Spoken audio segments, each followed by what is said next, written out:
Hello students, today in this video we will discuss about the nominal account.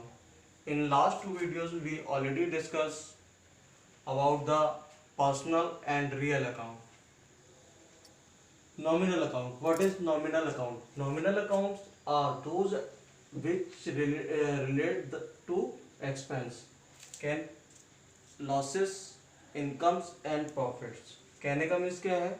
Nominal account हमारे वो account हैं जो किससे related है? एक्सपेंसेस से रिलेटेड है, लॉसेस से रिलेटेड है, इनकम से रिलेटेड है एंड प्रॉफिट से रिलेटेड है. कहने का मीन्स क्या है कि जो अकाउंट होते हैं वो हमारे इनडायरेक्ट एक्सपेंसेस और इनडायरेक्ट इनकम्स में काउंट किए जाते हैं, या फिर डायरेक्ट एक्सपेंसेस और डायरेक्ट इनकम्स में काउंट किए जाते हैं. ठीक है. अब इनडायरेक्ट एक्सपेंसेस और इनडायरेक्ट इनकम्स हमारी कौन कौन सी होती हैं?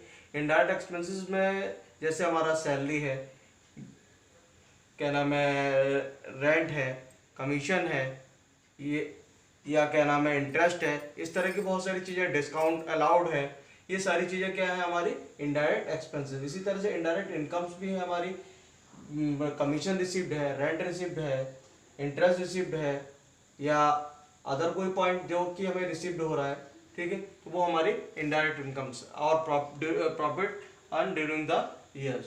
ठीक है. लॉस कोई भी हो सकता है, लॉस बाय फायर हो सकता है, लॉस बाय थेफ्ट हो सकता है, या किसी भी अदर वे में हमारा लॉस हो सकता है. ठीक है. तो ये हमारे बहुत सारे इनडायरेक्ट इनकम्स और इनडायरेक्ट एक्सपेंसेस. जैसे इसके कुछ एग्जांपल्स दे रखे हैं: rent paid, salary paid, discount allowed, depreciation etcetera. ये क्या है? हमारे एक्सपेंसेस हैं. ठीक है. कौन से एक्सपेंसेस? Indirect expenses. इसी तरह से हमारे इनडायरेक्ट लॉसेस हैं. लॉसेस कौन से? Loss by fire, loss by theft, loss from accident etcetera. ये हमारे लॉस हो गए. ठीक है. अब इसी के अपोजिट हमारा profit on sales of fix assets. जो हमारी फिक्स एसेट्स हुई हैं उनको हमने सेल किया तो उस पर हमारा जो प्रॉफिट हुआ, अमाउंट वन फ्रॉम, कौन बनेगा करोड़पति एक्सेट्रा. तो किसी शो में हमने कहीं पर पार्टिसिपेट किया और वहां से हमने कोई भी प्राइज विन किया तो वो हमारी इनकम तो काउंट करेगा, बट वो हमारी नॉमिनल इनकम काउंट की जाएगी. नॉमिनल इनकम का मतलब होता है कि ये एक रेगुलर नेचर के वे में नहीं भी हो सकते हैं और नहीं भी हो सकते हैं. ठीक है. नाम मात्र के जो है अकाउंट्स हैं, इनका आज वजूद है, कल वजूद नहीं रहेगा. ठीक है. क्योंकि इंटरेस्ट है, इंटरेस्ट आज हमारा है, जरूरी थोड़ी कि हमारा लॉन्ग टाइम तक इंटरेस्ट का पार्ट बना रहा है. कमीशन है, कमीशन का लॉन्ग टाइम तक पार्ट बना रहा है. Profit on sales of fix assets, जैसे अभी पॉइंट आया था, प्रॉफिट, अब जरूरी थोड़े हम हर समय फिक्स एसेट्स को अपनी सेल ही आउट करेंगे मार्केट के अंदर, या किसी भी हमारी कोई एसेट्स खराब हो गई, किसी तरह से कोई लॉस आ गया उसमें, इस वजह से हम उसको सेल कर रहे हैं, ना कि हम उसको, उसका हमारा बिजनेस है. ठीक है. चोरी हमारी बार बार थोड़ी होगी, आग हमारे बिजनेस में बार बार थोड़ी लगेगी, तो लॉस हमारा किसी तरह से एक्सीडेंट बार बार थोड़ी होगा. कहने का मीन्स क्या है? नॉमिनल अकाउंट हमारे वो अकाउंट है जिनका एक टाइम में वजूद ऑटोमेटिकली खत्म हो जाता है. ठीक है. इसके लिए रूल्स क्या है? Debit all expenses and losses. जो भी बिजनेस के अंदर एक्सपेंसेस और लॉसेस हो रहे हैं उनको क्या करना है? हमें डेबिट करना है. Credit all incomes and gains. जो भी इनकम्स और गेन्स होंगे उनको क्रेडिट करना है. कहने का मीन्स क्या है? 1, 2 ये दोनों क्या होंगे? डेबिट. 3, 4 ये हमारे क्रेडिट होंगे. ठीक है. ये जो मेंशन किए थे हमने एक्सपेंसेस और इनकम्स के बारे में एक्सप्लेन किया था एग्जांपल के बेसिस पर. इसमें कुछ जो ऊपर के दोनों पॉइंट है हमारे, फर्स्ट और सेकंड पॉइंट, ये हमारे डेबिट हो जाएंगे. ये भी डेबिट हो जाएगा. ठीक है. और ये भी डेबिट हो जाएगा. ये क्रेडिट होगा और ये क्रेडिट होगा. तो ये दो पॉइंट हमारे क्रेडिट हो जाएंगे. ठीक है.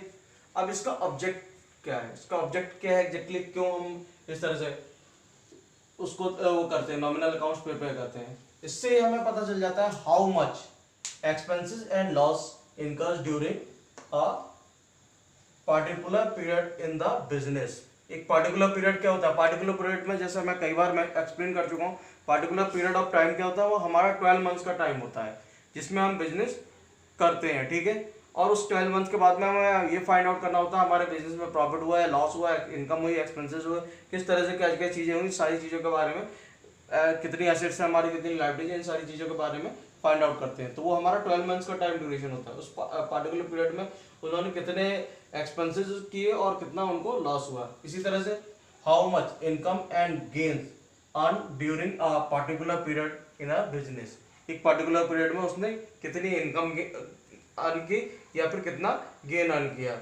जो भी उसका पार्टिकुलर पीरियड कितना है 12 मंथ्स का था। ठीक है, इसके आगे कह रहा है, एक पॉइंट कह रहा है note if any word is added to nominal account as prefix and or suffix, ठीक है, that account becomes representative personal account. For example, मतलब सिंपल सा, अगर किसी भी नॉमिनल अकाउंट के आगे और पीछे कोई भी वर्ड यूज हो जाता है, कौन सा, तो किस तरह का वर्ड यूज होगा, तो उस कंडीशन में क्या होगा, वो रिप्रेजेंटेटिव अकाउंट बन जाएगा नॉमिनल अकाउंट से। जैसे हमारा बेसिस है, अगर सिंपल बेसिस लिखा है तो वो हमारा नॉमिनल अकाउंट कंसिडर किया जाएगा।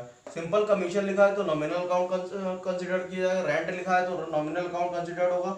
इंटरेस्ट अकाउंट लिखा है तो नॉमिनल अकाउंट कंसिडर्ड होगा।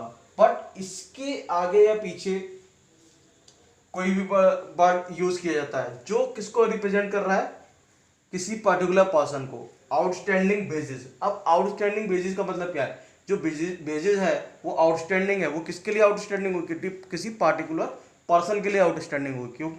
क्योंकि एक पर्सन ने हमारे यहाँ वर्क किया होगा, हमने उसको अभी बेसिस नहीं दी। आउटस्टैंडिंग का मतलब क्या होता है, देना बाकी। ठीक है, तो कहने का मीन्स क्या है कि अब ये किसको रिप्रेजेंट कर रही है, एक पार्टिकुलर पर्सन को रिप्रेजेंट कर रही है, एक पर्सन के अकाउंट को रिप्रेजेंट कर रही है। ठीक है, तो इसलिए ये अब रिप्रेजेंटेटिव हो जाएगा। आउटस्टैंडिंग वर्ड यूज है, या पेड इन एडवांस यूज है, रिसीव्ड इन एडवांस यूज है, एक्रूड इंटरेस्ट यूज है, अनएक्रूड इंटरेस्ट यूज है, एक्रूड वर्ड यूज है, अनएक्रूड वर्ड यूज है। इस तरह का कोई भी वर्ड यूज होगा तो उस कंडीशन में वो हमारा क्या कहलाएगा, प्रीफिक्स और सफिक्स में पॉइंट बन जाएगा वो, तो वो हमारा रिप्रेजेंटेटिव पर्सनल अकाउंट कन्वर्ट हो जाएगा। ठीक है, अगर कोई भी चीज नहीं लिखी है तो वो हमारा नॉमिनल अकाउंट हो गया नॉर्मली, और अगर उसके आगे outstanding word, received in advance, इस तरह का कोई वर्ड लिखा है तो वो रिप्रेजेंटेटिव पर्सनल अकाउंट में कन्वर्ट हो जाएगा। जैसे हमारा यही आ गया आउटस्टैंडिंग वेजेस, जैसे पहले हमारी क्या थी, वेजेस थी केवल लिखी हुई, तो वो हमारा नॉमिनल अकाउंट को रिप्रेजेंट कर रहा था। लेकिन जहां पर आउटस्टैंडिंग वेजेस वर्ड आ गया वो रिप्रेजेंटेटिव पर्सनल अकाउंट, किसी पर्टिकुलर पर्सन को रिप्रेजेंट कर रहा है। ठीक है, जैसे यहाँ पर कमीशन लिखा है, कमीशन रिसीव्ड इन एडवांस, तो ये किससे रिसीव की होगी, किसी पर्टिकुलर पर्सन से कमीशन रिसीव की होगी इन एडवांस, तो ये हमारे एक पर्टिकुलर पर्सन को रिप्रेजेंट कर रहा है। ठीक है, रेंट अकाउंट, रेंट अकाउंट वैसे हमारा क्या है, नॉमिनल अकाउंट है, ये हमारे एक्सपेंस को इंडिकेट कर रहा है।